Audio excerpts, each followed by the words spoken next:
Bonsoir à tous. Comme annoncé précédemment, nous allons commencer avec un sujet très important. Je dirais le sujet le plus important de tous les êtres vivants sur cette terre. Nous allons parler aujourd'hui de la nouvelle naissance. Parce que sans que quelqu'un ne connaisse ce procédé, il ne peut même pas parler de vie sur terre. Beaucoup de gens se disent vivants et pourtant ils sont plutôt morts. Nous allons alors voir aujourd'hui comment est-ce qu'on peut vivre. C'est ça le thème d'aujourd'hui, la nouvelle naissance. Qu'est-ce que la nouvelle naissance? De manière simple, la nouvelle naissance, c'est une deuxième naissance ou encore c'est une naissance spirituelle. Donc, s'il faut un peu donner de manière détaillée, la nouvelle naissance, c'est un procédé par lequel une personne quitte de l'homme charnel pour l'homme spirituel. Et en quittant de l'homme charnel à l'homme spirituel, on devient enfant de Dieu. En devenant enfant de Dieu, on a accès à la vie éternelle. Donc ça, c'est de manière simple. Maintenant, pourquoi est-ce que chacun devrait prendre la décision de naître de nouveau? C'est ça que nous allons voir ici en quelques points. Première des choses, c'est que quiconque n'est pas né de nouveau ne peut avoir la vie éternelle. Nous voyons cela dans Jean 3, verset 16.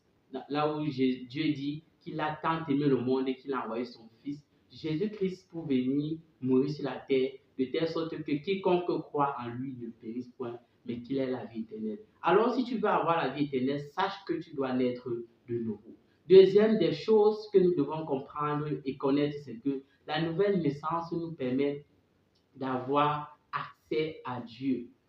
Parce que quand tu nais de nouveau, Dieu t'accepte comme ton enfant, comme son enfant.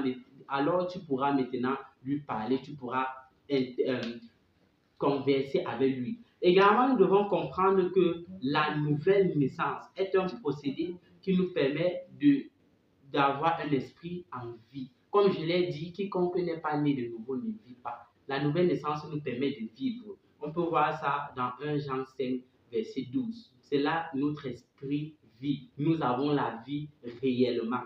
Ensuite, nous devons comprendre que quiconque n'est pas né de nouveau est d'abord pécheur. Or, un pécheur est privé de la gloire de Dieu. On peut voir cela dans Romains 6, verset 23. Et également, un pécheur a pour salaire la mort.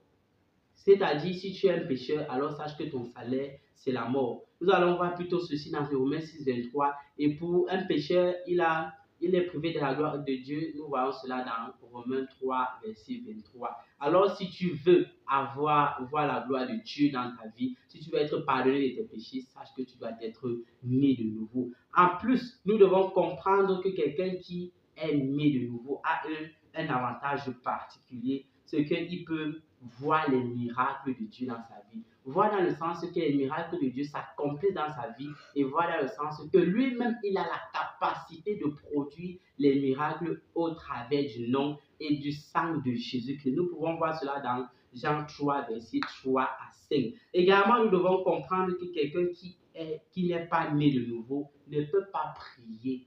Parce que Dieu a en horreur les prières des méchants. Nous pouvons voir cela dans Proverbe 15, verset 8. Donc, nous devons comprendre que si tu n'es pas né de nouveau, alors ne prie pas. Parce que Dieu n'écoute pas ta prière. Dieu te considère comme un méchant. Et également, la Bible nous fait comprendre que quiconque n'est pas né de nouveau est naturellement méchant.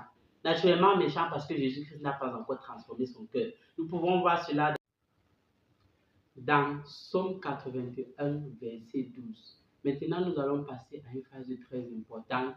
Nous allons passer au processus de la nouvelle naissance. Que faut-il faire pour naître de nouveau? La première des choses, c'est de croire en Jésus-Christ. Tu dois croire en tout ce qui est dit en Jésus-Christ dans la Bible, croire qu'il est ton Seigneur, ton Sauveur personnel, ainsi de suite, ainsi de suite. Ensuite, il faut reconnaître que nous sommes des pécheurs.